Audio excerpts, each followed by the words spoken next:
The bishop who was right. Too soon the doctrinal crisis was real. What remained unproved was the necessity for 4 unauthorized consecrations on July 1st by Chris D. Imagine, a bishop in 1938. Communists threaten his country, and their program is published for anyone to read. He reads it correctly.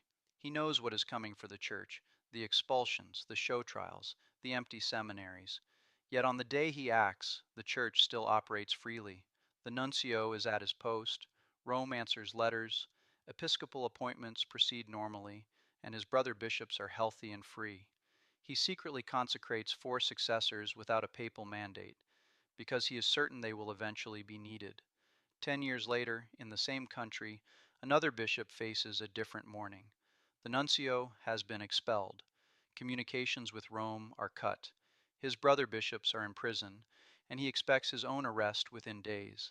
After failed attempts to reach Rome for instructions, he secretly consecrates 1 successor, solely so that the church will not be left without episcopal ministry, intending to seek Roman confirmation the moment contact becomes possible. Every prediction the first bishop made comes true. So which of the two acted from necessity? The first bishop can say, "I told you so," for the rest of his life, and he will be right. What he cannot say is that the necessity existed on the day he acted. Foresight vindicates a diagnosis. It does not vindicate an act. The second bishop has what the first lacks: present deprivation rather than anticipated deprivation, imminent loss of the ability to act at all, the practical impossibility of recourse to Rome, a remedy cut to the minimum the danger required, and an evident orientation back toward the lawful hierarchy. The hypothetical deliberately gives the first bishop more certainty than the society possesses. Every prediction he makes comes true. The society's forecast may be reasonable, but Rome's future course remains contingent, shaped by more actors and possible outcomes than the hypothetical allows. If even perfect foresight does not make immediate unauthorized action necessary while lawful provision remains available, a serious but fallible forecast cannot do so by itself.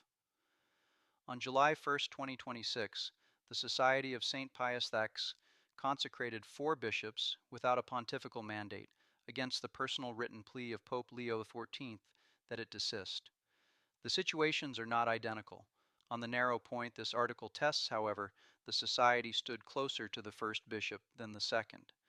It secured long-term episcopal succession before demonstrating that further waiting would probably make lawful provision impossible. That is the whole thesis, so let me say it plainly. The SSPX can be substantially right about the doctrinal crisis and still have acted before the necessity for this specific remedy was proved. This article defends both halves of that sentence, because most commentary defends only one. The crisis is real. Do not mistake this for another dismissal of the society. I have read its complaint, stated its 5 principal grievances at full strength, and concluded that many of them are real, grave, and still unanswered. Post-conciliar practice has repeatedly moved in precisely the direction the older popes condemned, and Rome has too often demanded a theory of continuity rather than demonstrated one. So the argument here concedes the society's premise. There is a grave doctrinal and liturgical crisis. Souls are endangered by it. Catholics may refuse error, and no pope can make a contradiction true by insisting on it. But the seriousness of the crisis is where the analysis begins, not where it ends. Doctrinal crisis and episcopal necessity run on different clocks. The first may already endanger souls, while the second remains unproved. The society therefore needed to show not merely that modern errors are destructive, but that on July 1st, waiting for lawful provision would probably make indispensable episcopal ministry impossible. Sincerity alone cannot measure the remedy, because rival movements claim crises too. Being right does not create office. Here is the simplest form of the society's argument. The crisis endangers souls. Souls need priests. Priests require bishops. Therefore, the society may consecrate bishops when it judges its episcopate insufficient. The first 3 sentences may all be true. The conclusion smuggles in a 4th premise, that the society itself may decide when the requirement of a pontifical mandate ceases to bind.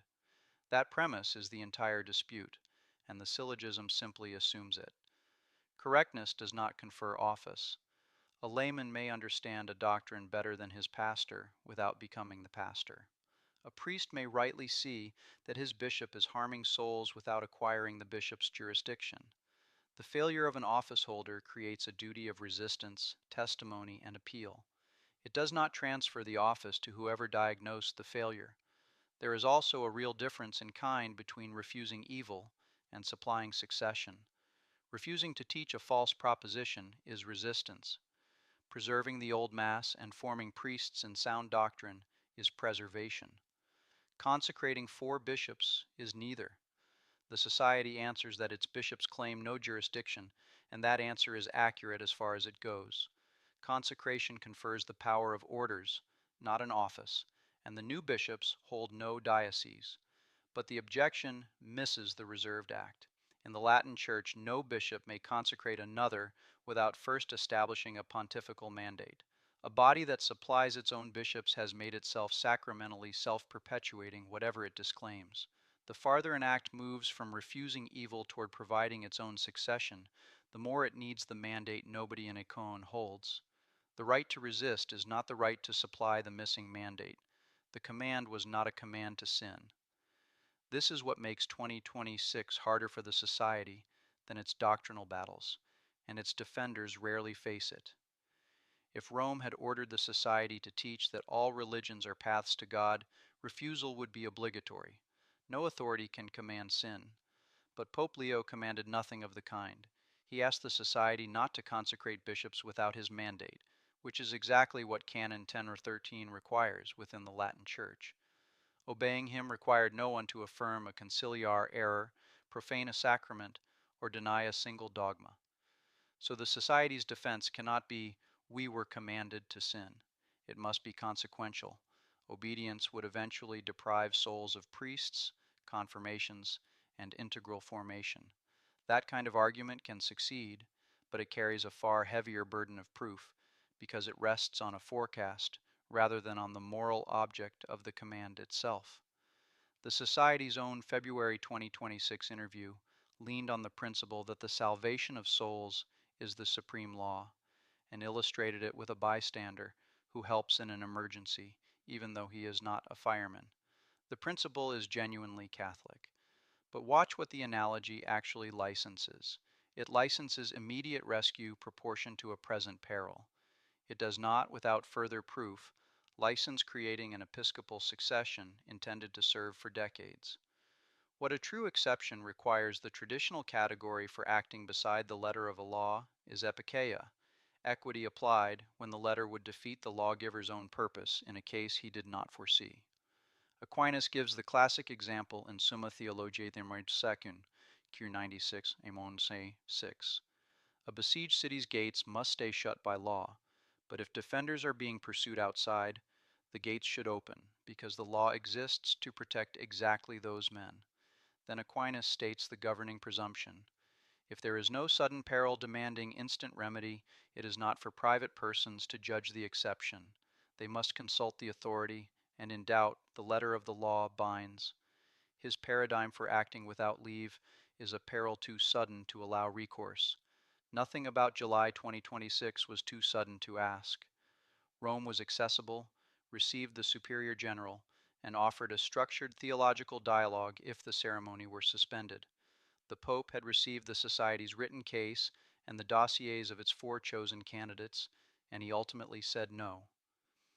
Equity ordinarily asks what the lawgiver would have willed had he known the facts.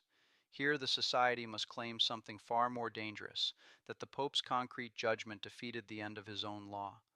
Such a claim is not impossible in principle, but for an act this grave it should require evidence approaching moral certainty. A forecast is not that evidence. Recourse is not exhaustion. The Society will answer that it did not act rashly, and its record deserves an honest statement. Pagliarani wrote to Leo XIV in August 2025 to request an audience and received no reply. He wrote again in November, explaining why the Society needs new bishops. The answer that finally came in late January arrived through Cardinal Fernandez, and by the Society's account, it was a threat of sanctions. The Society announced the consecrations on February 2nd, met the Cardinal in Rome on February 12th, and received the offer of dialogue in exchange for suspension. Rome handled this appeal badly, and that should be said without flinching. No personal audience was granted before July 1st. The Pope's personal letter arrived 2 days before the ceremony. In June, between those two facts, Leo found a moment in Madrid for a brief greeting with the rapper Bad Bunny, who had asked to meet him. A superior general waiting nearly 11 months for a personal audience, while a celebrity gets his handshake, is miserable optics, and the Society's bitterness is understandable.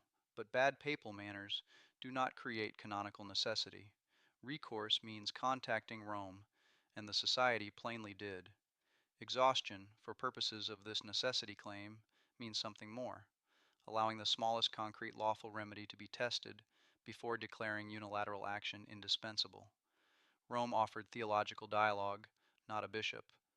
After rejecting suspension, the Society published no narrower counterproposal asking Rome to authorize one bishop, or the minimum number it considered indispensable, by a stated deadline.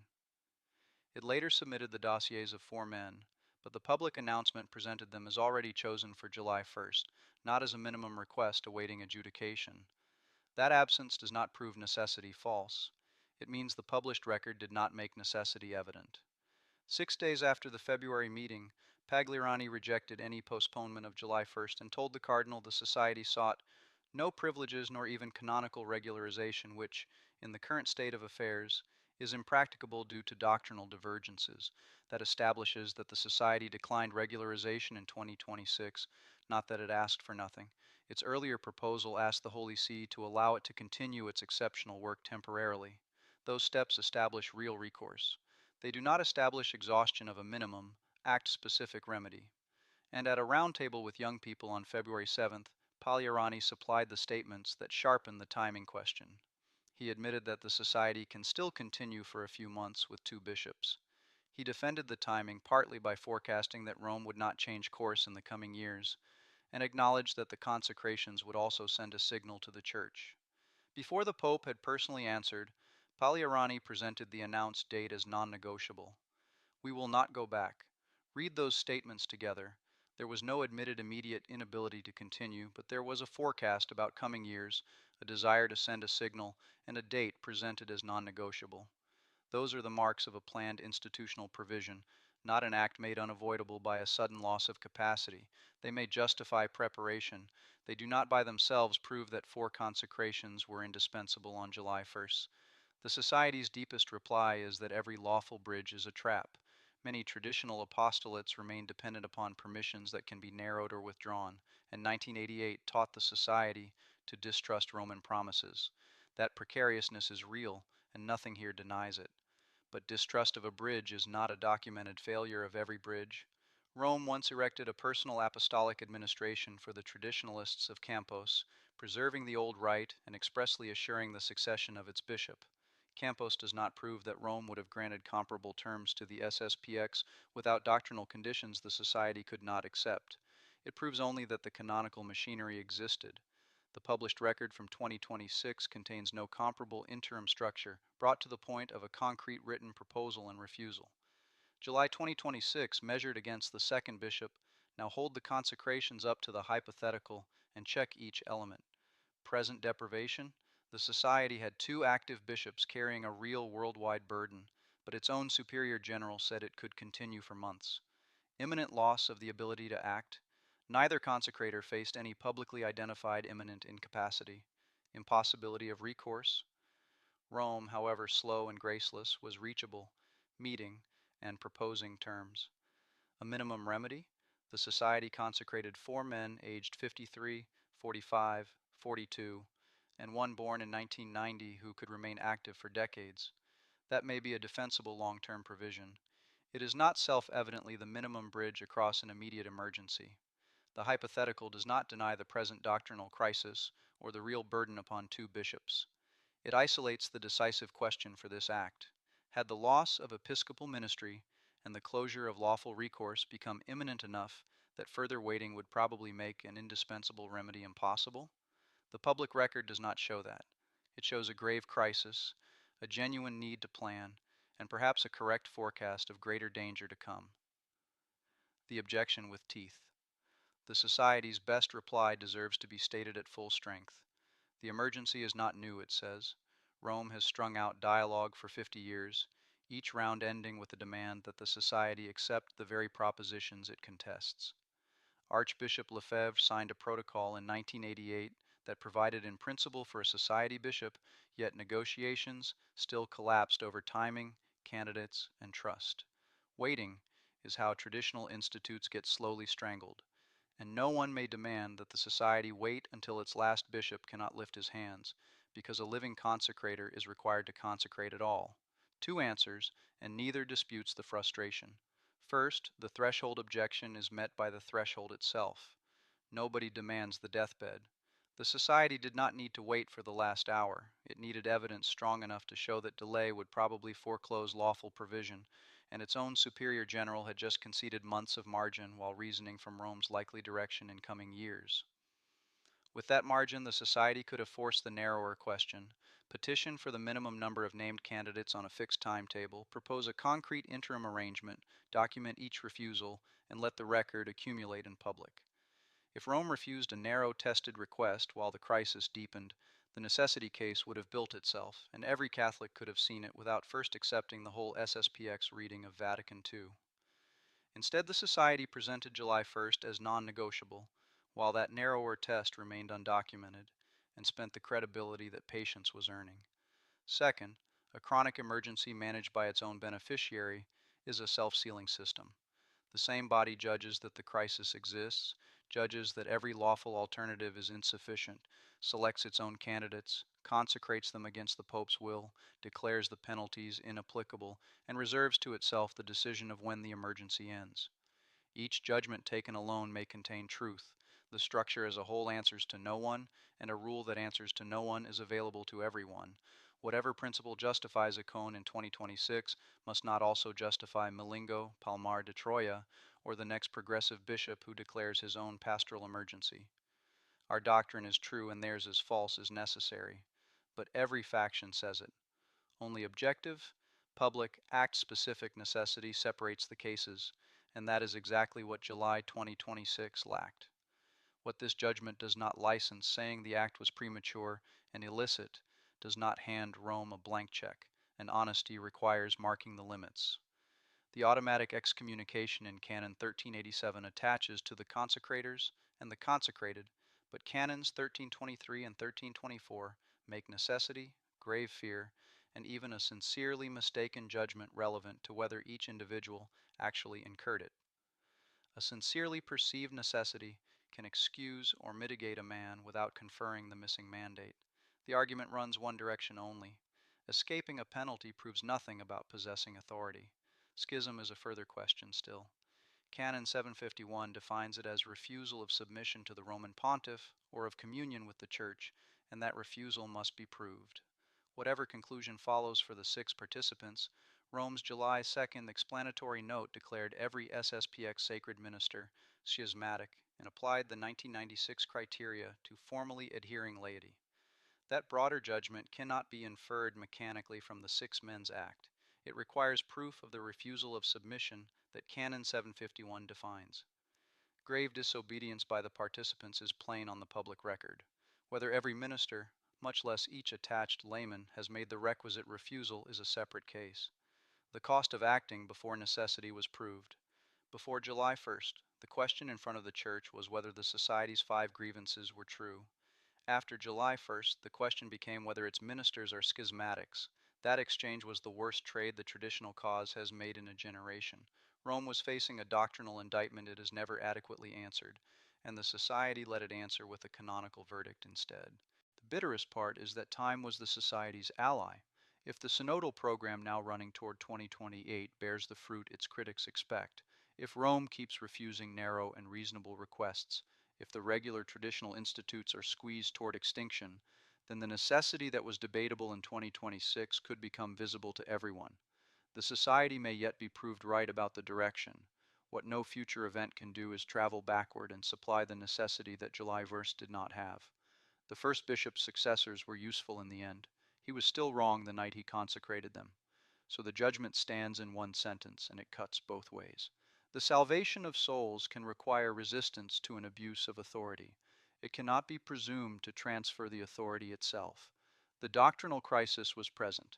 What remained unproved was the necessity for 4 unauthorized consecrations on July 1st. Their forecast may yet be vindicated. It could not supply the missing necessity in advance.